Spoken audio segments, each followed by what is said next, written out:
जाएंगे आज पग पग पलक बिछाए।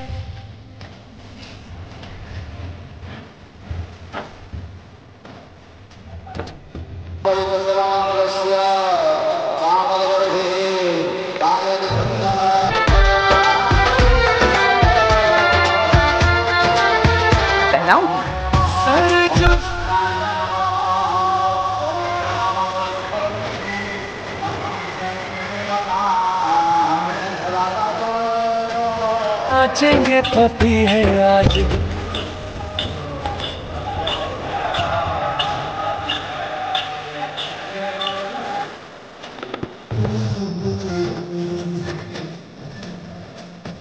अब आएंगे अवध में राम, ये हमारे राम आएंगे। अब बिछाएंगे आज सूखे हुए।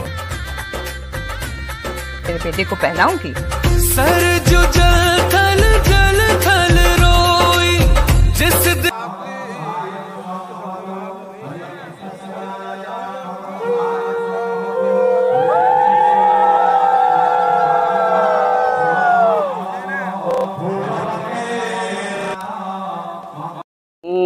पंगुं लंघयत गिरि यत कृपा त्वामहं वंदे परमानंद माधवं।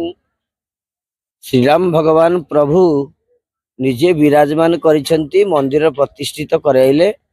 तार 2 दिन 5 दिन पूर्व समस्त राम भक्त माने उपस्थित होइछंती।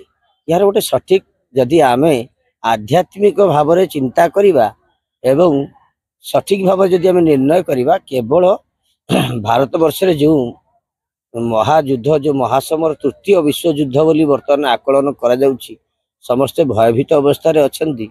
सेथुरु रक्षा पाइबा पे प्रभु रामंक निकट रे रामदूत हनुमान निकट रे आमे चिर भक्ति करिबु एवं प्रभु को निमंत्रण करूछु। प्रभु को मध्य आराधना अनुभूति प्रार्थना करिछु। प्रभु को बारंबार निवेदन करिछु किपरि ए भारत वर्ष रे जो भारत पाकिस्तान युद्ध हवा को अच्छी बा हेबार अच्छी, तेणु से जहाँ भी हम भारत पक्षर जेहेतु देवादेवी माने प्रतिष्ठित होइछंती हिंदू धर्म राष्ट्र, तेणु सबु देवादेवी एठी उपस्थित होइछंती। से निश्चिंत भारत को रक्षा करेंगे। ये युद्ध एक 18 दिन महाभारत जो चली 17 दिन ओलिए, से ओलिए जो बाकी थे से ओलिए बाकीटा वर्तमान चली से किछि दिन पर मीमांसा हो। प्रभु जेपर्यंत अयोध्या प्रभु रामचंद्र दंडायमान होइछंती ए युद्ध एक स्मरणिका ही रही। किंतु यह एक इतिहास लिपिबद्ध होकर रहिबो जे जेबे जेबे युद्ध आरंभ होला सेबे सेबे मंदिर मान प्रतिष्ठा ही चलला। एटा गोटे महान कथा। प्रभु सीताराम का आशीर्वाद रु प्रभु सियाड़े युद्ध करिवे कोन, याडे मेन जगाटा को एठी आगरे अछंती आपनकर इंडियन नेवी रो गोटे आगर गोटे अछि ऑफिस अछि। तेणु जेहेतु से कोस्ट गार्ड ऑफिस अछि, वे तो प्रभु से जगाटा को जगी देले। भगवान रामदूत हनुमान को मध्य प्रयोगात्मक विधान रे निजे मध्य अष्टधातु मूर्ति रे पितल मूर्ति रे बनै हनुमान को भी पाखे रखी देइछंती। तामाने विश्व रक्षा निमंते स्वयं भगवान निजे ही विराजमान करछंती। तेणु रामंकर लीला गुरु बिनु भवनिधि तराई न कोई, जोई बिरंची शंकर सम होई।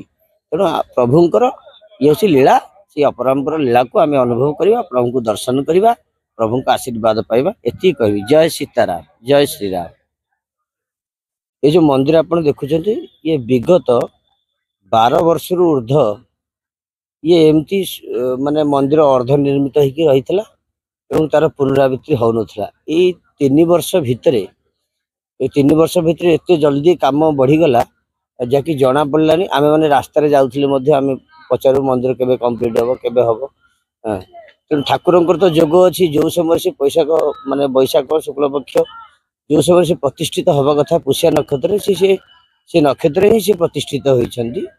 एवं नियम थिला कि जाकि एकादशी राति पाइबो एवं द्वादशी प्रारंभ पूर्व ठाकुरंकर पूर्णाहुति हवा दरकार, ता मध्ये संप्रसारण होइछंती। ए खंडमंडल कोउठी भी श्री रामचंद्र भगवानंकर श्री राम भगवानंकर कोउठी भी प्रतिमूर्ति नाहंती।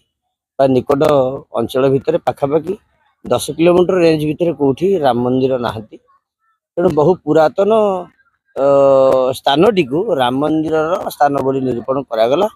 जहाँ बहुत प्रयास थिला, जो समय राम मंदिर प्रतिष्ठा चलता अयोध्या से समय प्रयास चलता, किंतु वर्षे है ठाकुर जाकि भागवत घरे ଠାकुର ବସିଥିଲେ ସେମିତି ଏବଂ ଦେଖନ୍ତୁ କେମିତି ଯୋଗ ଠାକୁର ସେମିତି ଆସିଲେ 21 ଦିନ କାଳ ଧାନରେ ପୋତା ହେଇ ରହିଲେ ଏବଂ ସେ ପୁନର୍ଜୀବିତ ହେବେ ତାଙ୍କୁ ପ୍ରାଣ ନ୍ୟାସ କରାଯାଇ ପଞ୍ଚ ନ୍ୟାସ କରାଯାଇ ପ୍ରାଣ ପ୍ରତିଷ୍ଠିତ କରାଗଲା ଷୋଡ଼ଶ ଉପଚାର ବିଧାନ ଅନୁଯାୟୀ ଦୈନିକ ଯାହା ଉପଚାର ପୂଜା ଆବଶ୍ୟକ ସମସ୍ତ ମଧ୍ୟ ସଠିକ ଭାବରେ କରାଯାଇଛନ୍ତି।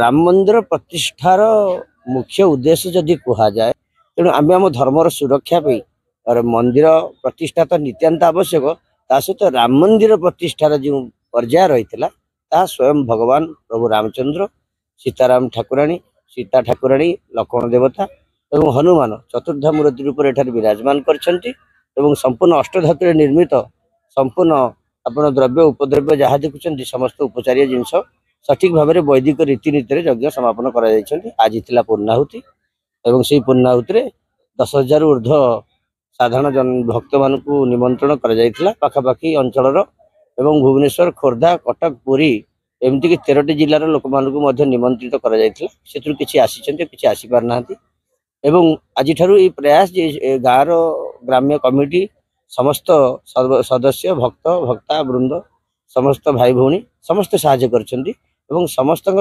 ସହଯୋଗ ଆଉ ସାହାଯ୍ୟରେ ହିଁ ପ୍ରଭୁଙ୍କର ମନ୍ଦିର ଆଉ ପ୍ରଭୁଙ୍କର ଭକ୍ତଙ୍କର ସହିତ ସମ୍ପର୍କ ନିବିଡ଼ ବୋଲି ସେ ପରିଚୟ ଦେଇଛନ୍ତି। ପ୍ରବଳ ଝଡ଼ ବାତ୍ୟା ଆସିଛି ପ୍ରବଳ ଘୂର୍ଣ୍ଣିଝଡ଼ ଆସିଛି କିନ୍ତୁ ଯେମିତି ସେମିତି ବର୍ତ୍ତମାନ ପ୍ରଭୁଙ୍କର ନାମ ବର୍ତ୍ତମାନ ପ୍ରତିଷ୍ଠିତ ହୋଇଛନ୍ତି ସୀତାରାମ ଭଗବାନଙ୍କର ମନ୍ଦିର ପ୍ରତିଷ୍ଠା ସରିଯାଇଛନ୍ତି। এই মন্দির আজি যে প্রতিষ্ঠা করাগলা আপনার জানতি দীর্ঘ 10-11 वर्ष है आमर ये पाखापाखि अंचल राम मंदिर नाला तेणु ये गुरुसाई ओरकल अंचल किसी बुद्धिजीवी जो मैंने कि हिंदू धर्म सनातनी भाई मैंने मिसिक गोटे राम मंदिर करने योजना करागला से दिन ठार मंदिर फाउंडेसन पड़ता अति मंथर गति कार्य चली 3 वर्ष है युद्धकालीन भितर मंदिर कार्य अग्रगति करी आज समाप्त घटी।